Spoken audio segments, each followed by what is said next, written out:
development. They're the ones who own it. They're the ones who have it. Because we've contacted Konza. We've not contacted anybody else. That's according to us. The person we pay is the owner. If they have engaged other people, I don't know. But we are paying them as Konza Technopolis development. Remember the history of this thing, how it was developed. During the time, I think some of you remember a time President Uhuru was showing young people in Manyani doing, I don't know, ICT, whatnot. That is when these things were being developed. Ardhi Sasa and this one, that is the time that they were being developed and they were being run and funded by the national government. In fact, the second question of why, for 2 years, we operated it without a contract is true. Because we were told it's ours, and no one invoiced us, and no one billed us.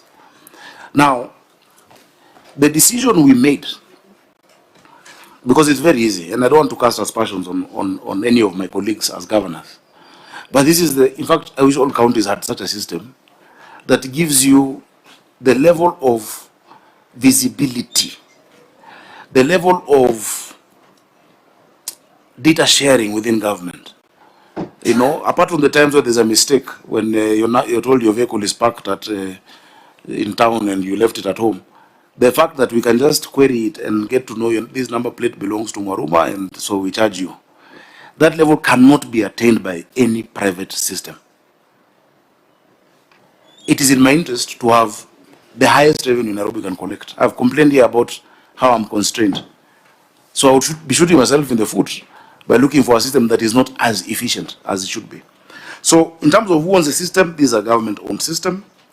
Where's the contract? We have the contract. We can provide. Which government? The government of Kenya, the national government.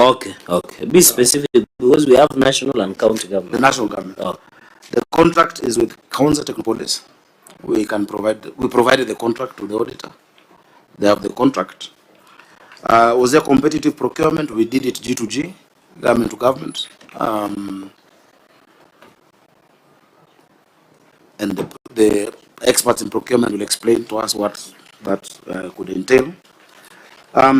Cost benefit analysis, we can do that for you, because you look at the costs of the hardware, the cost of employing these people, and these are not people who are earning 100,000 a month. You know, that level of ICT development, the substantive chair will tell you, is a bit expensive.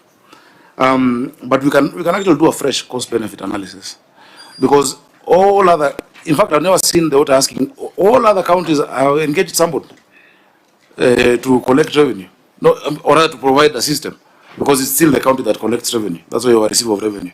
So the only difference is that this is a system owned by the government.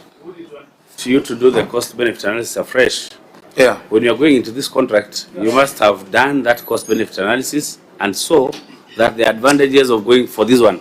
For me, first of all, so that's what the auditor is querying. First of all, it was extremely intuitive to see a system that is working, that is able to, in fact, have two systems, not just your system for normal revenue collection, but a planning system for urban development. A planning system for urban development that has, first of all the shape files of the city. No one else can give it to you. That I can point at your house and say, this one is so-and-so, they owe us this amount of money, and this is what they've been paying in the past. No other person has that kind of data set. But we can get the substantive cost-benefit analysis to provide for you, Chair. So we're very comfortable with it as we continue to develop the intricacies of that software as a service, but it is not a different system. There are not two systems. It is, we call it Nairobi Pay as a brand name. Software as a service is not a brand name. It is a way of engaging a service in ICT. But Nairobi Pay is a brand name that the person on the street knows, that the same way I'm telling you, we now have Liquor Pay. The Alcoholic Licensing Control Board have also developed a system just for managing drinks control and management.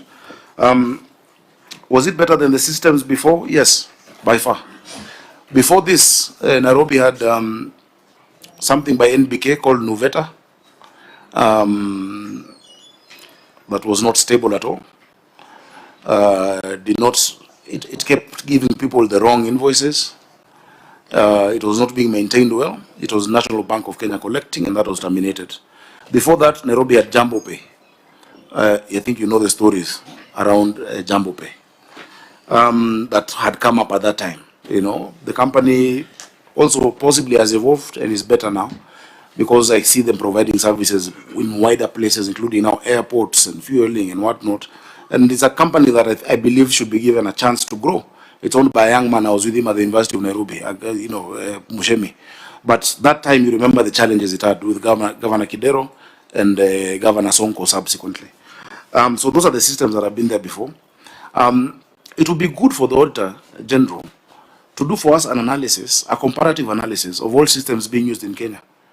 What interest we have, Chair, is the higher the revenue we can collect, the better, so that we can serve our people. I've told you the constraint I have with how much I'm able to collect every day. Sometimes when it's down, I almost want to beat people up because, you know, there's perishable revenue. If the system is down at 8 a.m. until 10 and someone does not pay parking, they will not pay your parking tomorrow. It is perishable. So you have to go to concert to find the person to beat. Or how do you beat them? That was, you know, something called analogy. Where would you find out? It does not mean. Let's give the substantive chair opportunity to go on record. And if you have any question, you ask. But yeah. Okay, let me go on record first. My name is Moses Otieno Kajuang, Senator from Homa Bay. I'm the substantive chair, but today this session is going to be chaired by my vice chair up to the end. Vice chair and honorable members, Nairobi City County wrote a letter to the clerk seeking a postponement of today's meeting. And that is why some of us made other arrangements. But I'm happy that they have come, because if they would have failed to come today, then the Inspector General of Police would have had to find the governor again. So that explains why I had some scheduling conflicts, but it's good that the governor is here. We can prosecute the matters of Nairobi. If you allow me, I know the governor has referred to my advice in the past, and it has been my personal view that this ought to be the direction where ICT is looked at as a shared service across government, both national and county. Members, you remember the other day we were looking at Kilifi, which negotiated a revenue share deal of, was it 20 or 30%? 30% of revenue, and they were collecting 4 million from the county to pay salaries for the service providers. So it's a big mess. It's a big mess, which can be cured by looking at ICT and systems as a shared service. But the narration is nice, but in this committee, we look at compliance with the law. And Governor, having looked at your technical support framework for integrated county revenue management system, and going to page 6 of 9, which is headed finances, that is appendix 13.10, which you have referred to in your response. Appendix 13.10, on page 6 of 9 of that appendix.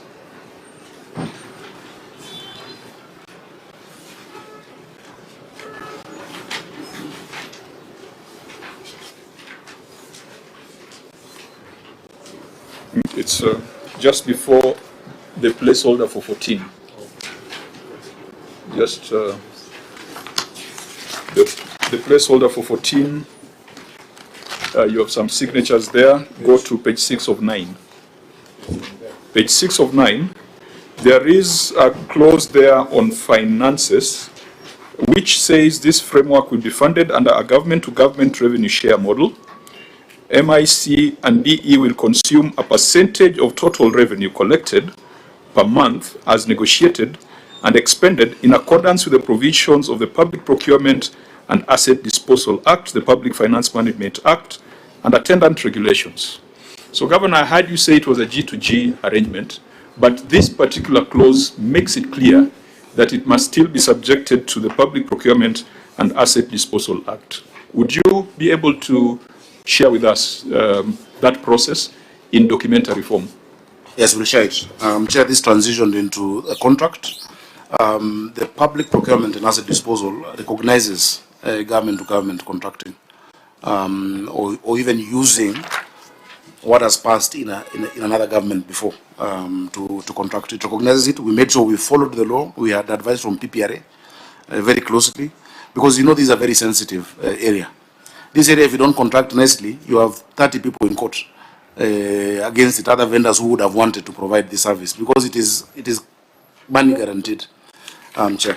So we'll be able to... What was that other process? Because ideally you'd find the revenue share prescribed in an agreement like this. But this then directed you to follow the law to come up with a proper pricing model. Is there, could you describe to us that process? I don't have it here, but it's a normal contracting process that includes negotiation to come up with the rate.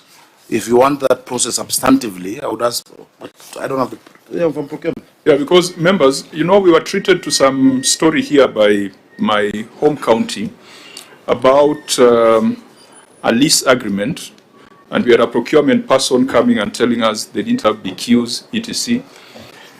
If this was subject to the public procurement laws, and we are looking at an expenditure of about, the auditor is putting it at what? Is it 450?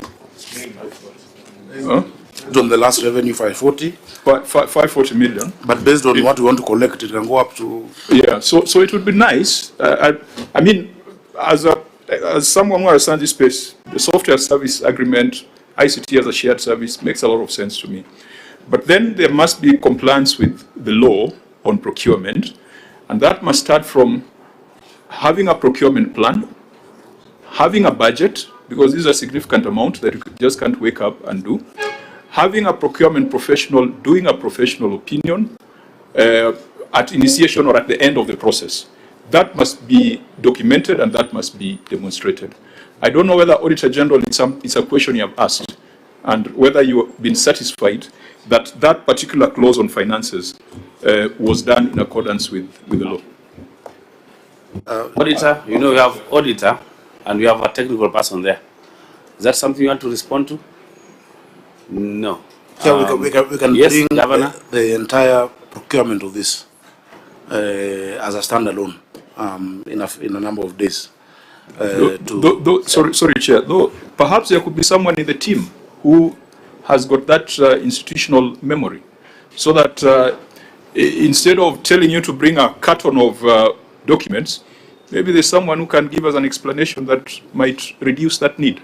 Yeah, I thought Okay, I had Senator a gentleman through the chair that said something about revenue. The gentleman cited to the media personality. You introduce yourself as such. Leave even that one. This is the receiver of revenue. Oh yeah, But receiver of the person I revenue. want to respond is the director of procurement, because we're talking about the procurement process, isn't it? So I would not want anyone to Okay. misrepresent the facts Okay. before this committee, because I really respect this committee. Okay. I have 100% respect. But Chair, the governor, they are speaking. I can't With your indulgence, No, Chair, no, all your officials are speaking I'm saying what I through you. feel. Because you have taken the oath. So you don't have a trust in all of them that they'll give you faith? I know what everyone does. Here there's a doctor. I can't ask about this. Okay, because I had somebody with revenue reporting and what have you, and there's a weakness. Chair, can I propose this? Chair, since you had in our, when Senator Dulo was chairing briefing, the even IT person from the OAG, we had a lot of, why don't we propose this? That we do this issue as standalone, we do an IT audit and recommend a forensic, because this spending of 2.7 billion is a lot of cash. So we cannot close over. You already asked for that. We cannot close over an issue. I don't know why the governor is excited. His sugar should be going down by now. Unless he's consuming something we don't know, because it's not covered. So, Chair, what I'm proposing is very simple. That's There is IT. you're out of order. You know, Senator, just withdraw. this. But I've said he's consuming something we don't know. It's just to go on record and say what he's consuming, and we rest there. Anyway, I can't tell what, maybe water. So I replace with water. He's taking Yes, water. Senator, I think we've had a good meeting so far. Let's not trivialize our discussions in the direction. Senator, we are on a very serious business, please. Chair, Just withdraw that we part. are that is. I've already said he's taking water. Okay. Which other thing would I rephrase? So, Chair, what I'm Governor, proposing just is relax. very. Governor, relax. Is Secretary, ask your question, which is Yes, that's why I'm saying this spending of 2.7 billion in 5-year contract. I've agreed with the governor. He has said he wants a standalone on this issue. And it's also my feeling that if we can do further detailed analysis of this matter, so that for the longest time I've been in this committee when he took over as the governor, this matter has recurred. And I think either the OAG are not getting him,